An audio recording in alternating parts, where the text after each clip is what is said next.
Beliau mengatakan, pada hari Nabi SAW lahir, aku kebetulan berada di salah satu benteng Yahudi. Dan naiklah di malam hari kebetulan, salah satu pendeta Yahudi lalu teriak dengan suara keras, wahai Yahudi, hai sekalian kaum Yahudi, sungguh telah terlihat pada malam ini bintangnya Ahmad, dan tidak terlihat kecuali pada saat ia lahir.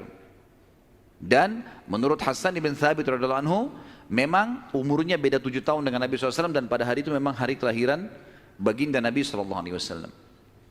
Yang kedua dinukil oleh para ulama tentang masalah kejadian-kejadian unik adalah Nabi SAW pada saat lagi Aminah melahirkan, maka dikatakan melahirkan tanpa ada rasa kesulitan sedikit pun, jadi sangat mudah. Bahkan sebagian athar menyebutkan Aminah tidak dibantu oleh orang. Tiba-tiba Nabi SAW keluar begitu saja. Dan yang ketiga, pada saat lahir, maka Nabi SAW dalam kondisi mengangkat kepalanya ke langit, seakan-akan orang yang sedang berdoa. Yang keempat, Nabi SAW lahir dalam kondisi sudah terkhitan. Sudah terkhitan. Yang kelima, Nabi SAW lahir juga tanpa terbebani lagi dengan sisa tali pusar, udah nggak ada. Lahir sudah terkhitan, ya, lahir sudah tidak ada tali pusarnya. Sampai poin di sini, sampai poin kelima ini, 4 poin ya, karena poin pertama tadi itu kejadian di Madinah. Jadi 4 poin ini, Aminah melahirkan dengan sangat mudah, Nabi SAW seperti berdoa ke langit, kemudian terkhitan, kemudian tali pusarnya sudah terlepas. Maka Abdul Muttalib, kakeknya, bangga sekali datang, sangat senang pada saat itu. Dia berkata, sungguh pada cucuku atau anakku ini ada perkara besar. Lalu Abdul Muttalib pun membawa bayi Nabi SAW ke Ka'bah saat baru lahir, dan ia yang memberi nama Muhammad. Yang memberi nama Muhammad. Baik, ada sedikit rahasia masalah nama Muhammad ini. Perlu teman-teman tahu, nama Muhammad sebelum Nabi Muhammad SAW tidak dikenal oleh orang-orang Arab. Gak ada satupun orang Arab bernama Muhammad pada saat itu, belum ada. Terus dari mana nama ini? Kok Abdul Muttalib bisa berikan nama cucunya? Ada kisahnya. Jauh sebelum lahir Nabi SAW, Abdul Muttalib pernah jalan-jalan ke negeri Syam bersama dengan 3 orang sahabatnya. Yang pertama Sulaiman bin Mujazi', salah satu kepala suku di Mekah. Yang kedua Hulayla bin Hajij. Dan yang ketiga Himran bin Rabi'ah. 3 orang ini bersama Abdul Muttalib, 4 orang ini pergi ke negeri Syam. Pas tiba di negeri Syam, ada salah satu pendeta Nasrani menemui mereka lalu berkata, kalian dari mana? Kata Abdul Muttalib, dari Jazirah Arab. Dari mana tempatnya? Dari kota Mekah. Kata pendeta itu, dari kota kalian nanti akan keluar Nabi terakhir. Dan Nabi terakhir itu bernama Muhammad. Kata Abdul Muttalib, dari mana engkau tahu itu semua? Dia bilang, dari kitab kami. Dalam Injil disebutkan. Namanya Muhammad. Maka keempat orang ini bertekad pada saat itu untuk memberikan nama kalau mereka dikaruniai anak setelah itu atau cucu, Muhammad. Dan dari 4 orang ini, pada saat balik ke Mekah, orang yang pertama mendapatkan cucu laki-laki adalah Abdul Muttalib. Itulah Nabi Muhammad SAW. Maka dia pun mengangkat bayi Nabi SAW lalu keliling di dekat Ka'bah lalu mengatakan, anak ini memiliki perkara yang besar. Aku memberikan nama Muhammad. Aku memberikan nama Muhammad. Terus dia mengucapkan kalimat itu. Kemudian selanjutnya teman-teman sekalian, yang keenam adalah goncangnya istana Kisra di Persia. Dan rubuhnya 14 teras istananya. Jadi ada teras-terasnya istana itu rubuh semua tanpa sebab, rusak semuanya.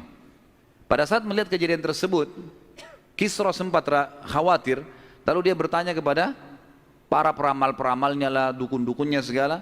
Maka mereka pun menjawab, goncangnya istana disebabkan karena hari ini lahir seseorang nabi, dan runtuhnya 14 teras ini menandakan terdapat 14 raja Persia, tinggal 14 orang saja.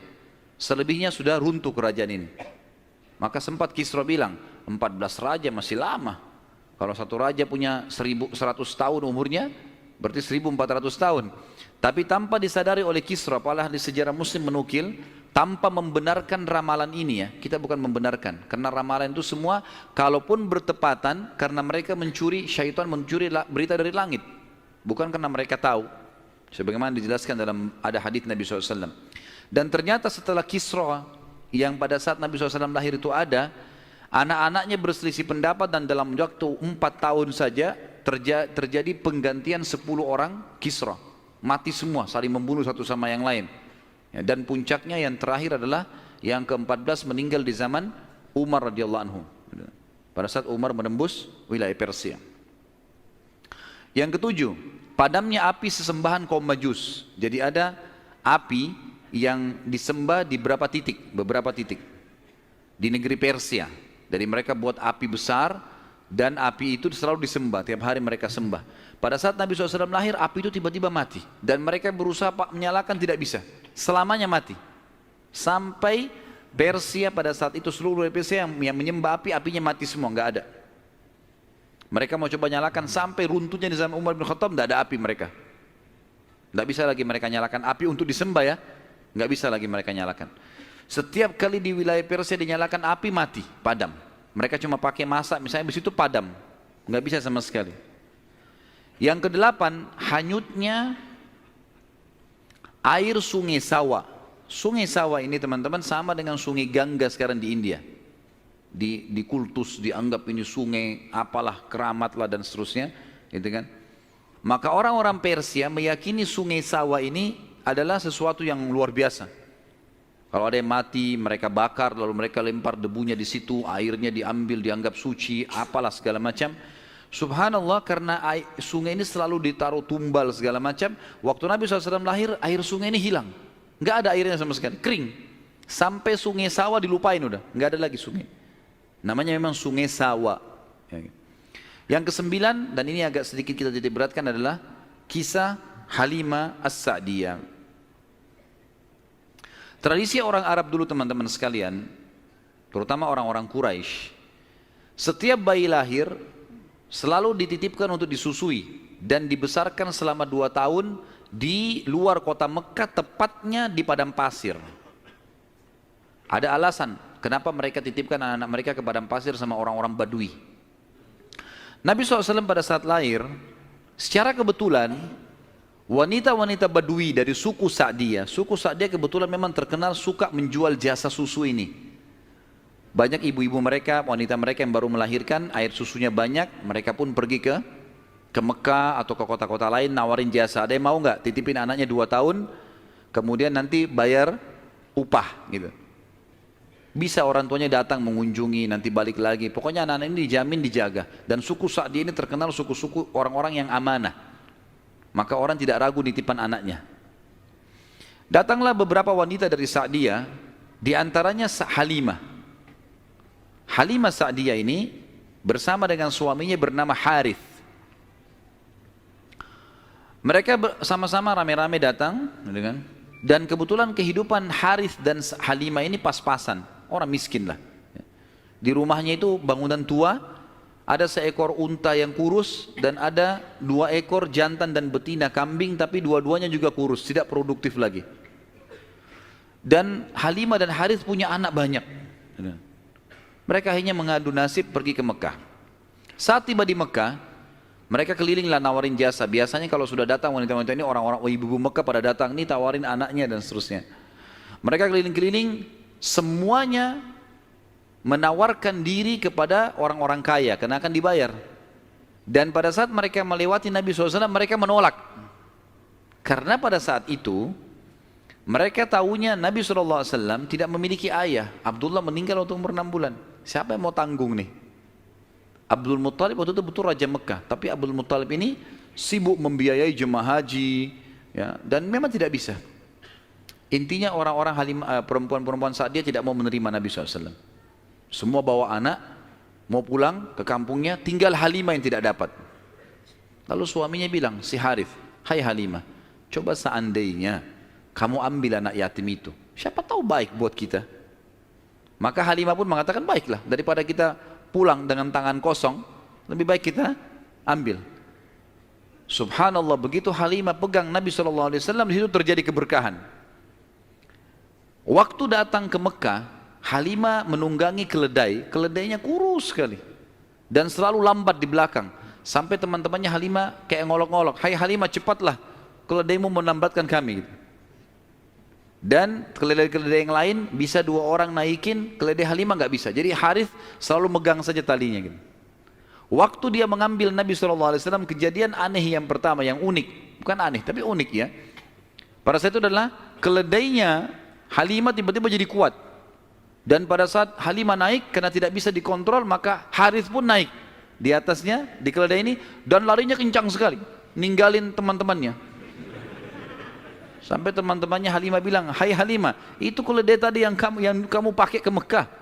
Dia bilang, "Iya, tapi kita nggak bisa kontrol, ini lari kencang sekali keledainya."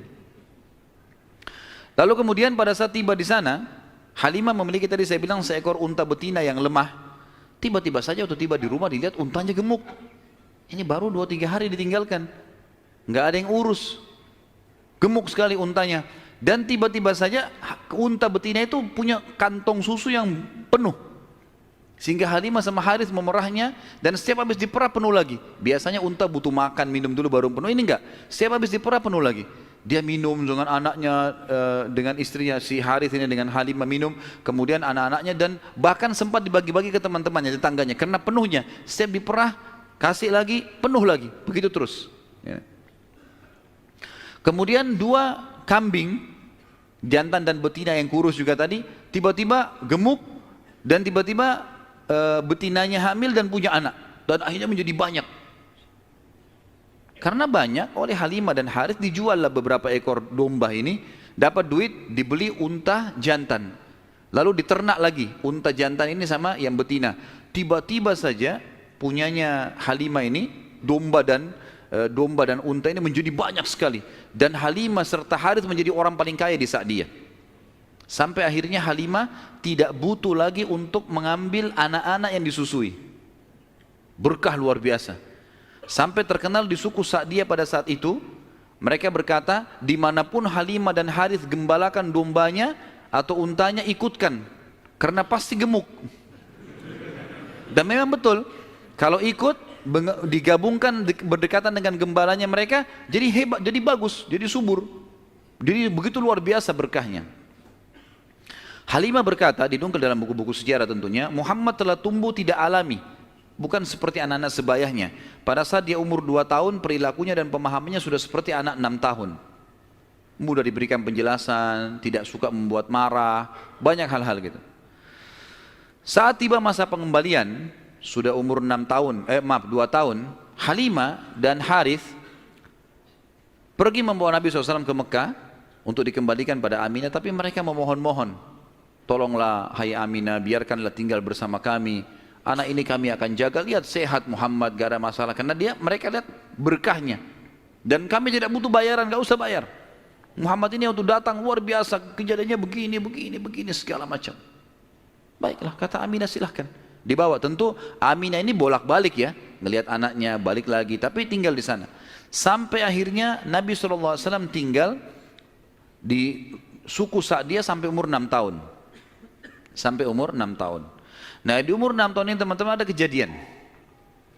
Waktu Halimah lagi masak, tiba-tiba saja dari kejauhan anaknya lari. Jadi ada anak Halimah laki-laki dan perempuan yang kurang lebih sebaya dengan Nabi SAW. Ada yang lainnya tentu sudah besar-besar. Nah, si laki-laki ini yang lebih tua dari Nabi SAW lari-lari mengatakan, wahai ibu, saudaraku dari Quraisy telah dikeroyokin oleh 2 orang. Lihatlah.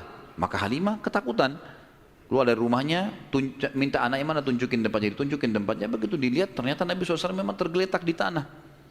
Lalu Halimah nanya, hai Muhammad, apa yang terjadi dengan kau? Dalam riwayat-riwayat Bukhari itu umpamanya disebutkan ya, bahwasanya Nabi SAW mengatakan, ya, pada saat itu telah datang kepadaku 2 orang laki-laki yang menjatuhkanku ke tanah, kemudian membelah dadahku dan mengeluarkan sesuatu yang hitam darinya. Lalu kemudian menutupnya kembali. Nabi SAW dengan polos jawabnya gitu. Maka Halimah pun membuka baju Nabi SAW dan menemukan memang ada bekas jahitan. Karena ketakutan, akhirnya Halimah bersama Harith membawa pulang Nabi SAW ke Mekah. Hai Aminah, ini anakmu, ini masih sehat ya, utuh, nggak ada apa-apa, ambillah kembali. Aminah kaget, kenapa kalian kembalikan? Dulu kalian yang ngotot mau tahan, kenapa sekarang memohon supaya diambil kembali? Kenapa? Akhirnya karena terdesak mereka bilang, ada kejadian begini dan begitu. Lalu Aminah mengatakan, apakah kalian mengira bahwasanya anakku ini diganggu oleh syaitan? Tidak mungkin. Karena pada saat aku sedang hamil, aku mimpi ada kalimat yang aku ucapkan, u'idhuhu billahil azim min kulli syarrin wa ainin hasid. Aku berlindung kepada Allah untuk bayi ini dari semua keburukan dan iri dengkinya orang lain.